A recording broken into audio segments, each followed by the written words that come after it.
ಅಯೋಧ್ಯೆಯ ಬಾಲರಾಮನ ದೇಗುಲದಲ್ಲಿ ಬೇಲಿಯೇ ಎದ್ದು ಹೊಲ ಮೇಯ್ತು ಅನ್ನೋ ಹಾಗಾಗಿದೆ. ಭಕ್ತರು ಕೊಟ್ಟ ಕಾಣಿಕೆ ದುಡ್ಡನ್ನ ಆಡಳಿತ ಮಂಡಳಿಯವರೇ ಸೇರಿ ಲಪಟಾಯಿಸಿದ್ದು ಜಗಜ್ಜಾಹೀರಾಗಿದೆ. ಟ್ರಸ್ಟ್ನ ಪ್ರಮುಖರನ್ನ ಅರೆಸ್ಟ್ ಮಾಡಲಾಗಿದೆ. ಇನ್ನೊಂದು ಕಡೆ ಪ್ರತಿಪಕ್ಷದವರು ಯೋಗಿ ಸರ್ಕಾರದ ಮೇಲೆ ವಾಗ್ದಾಳಿ ಮಾಡ್ತಾ ಇದ್ದಾರೆ. ಈಗ ಯೋಗಿ ಸರ್ಕಾರ ಹೊಸ ಹೆಜ್ಜೆಯನ್ನ ಇಡ್ತಾ ಇದೆ. ಅಯೋಧ್ಯೆ ರಾಮ ಮಂದಿರದಲ್ಲಿ ದೇಣಿಗೆ ಕಳ್ಳತನ ನಡೆದಿರೋದು ಸಾಬೀತಾಗಿದೆ. ಈಗ ಯೋಗಿ ಆದಿತ್ಯನಾಥ್ ಆಡಳಿತಾತ್ಮಕವಾಗಿ ಒಂದು ಪ್ರಮುಖ ಬದಲಾವಣೆಗೆ ನಾಂದಿ ಹಾಡಿದ್ದಾರೆ. ಶ್ರೀರಾಮ ಜನ್ಮಭೂಮಿ ತೀರ್ಥ ಕ್ಷೇತ್ರ ಟ್ರಸ್ಟ್ ದೇವಾಲಯದ ಹಣಕಾಸು ಮತ್ತು ಆಡಳಿತ ನಿರ್ವಹಣೆ ನೋಡಿಕೊಳ್ಳೋಕೆ ಸರ್ಕಾರದಿಂದಲೇ ಅಧಿಕಾರಿ ನೇಮಿಸಲು ಸಿದ್ಧತೆಯನ್ನ ಮಾಡಿಕೊಳ್ತಾ ಇದ್ದಾರೆ. ಮುಖ್ಯ ಕಾರ್ಯನಿರ್ವಾಹಕ ಅಧಿಕಾರಿಯನ್ನ ನೇಮಿಸಿ ಶೀಘ್ರದಲ್ಲೇ ಆದೇಶವನ್ನು ಹೊರಡಿಸಲಿದ್ದಾರೆ. ಸಿಇಒ ಮುಂದಾಳತ್ವದಲ್ಲಿ ಇನ್ನು ಮುಂದೆ ರಾಮ ಮಂದಿರದ ಎಲ್ಲ ಹಣಕಾಸು ವ್ಯವಹಾರಗಳು ನಿರ್ವಹಣೆ ಆಗಲಿದೆ.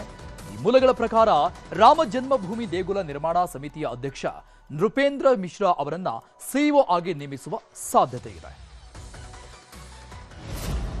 ರಾಮ ಮಂದಿರ ಟ್ರಸ್ಟ್ನ ಪ್ರಧಾನ ಕಾರ್ಯದರ್ಶಿ ಚಂಪತ್ ರಾಯ್ ಮತ್ತು ಟ್ರಸ್ಟಿ ಅನಿಲ್ ಮಿಶ್ರಾ ರಾಜೀನಾಮೆ ಕೊಟ್ಟಿದ್ದಾರೆ. ಇದನ್ನು ಟ್ರಸ್ಟ್ ಅಂಗೀಕರಿಸಿದೆ.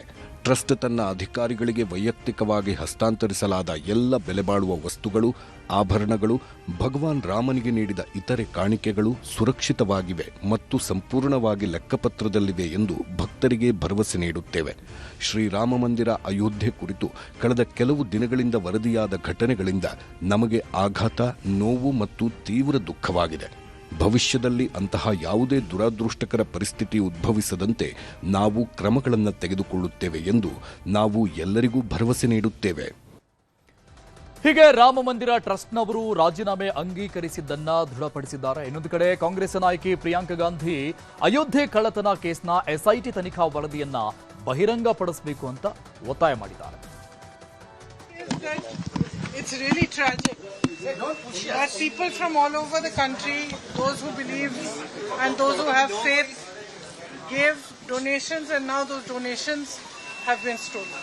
I think it is tragic. I think it is shameful and the government needs to inquire into what has happened, how it has happened and why it has happened.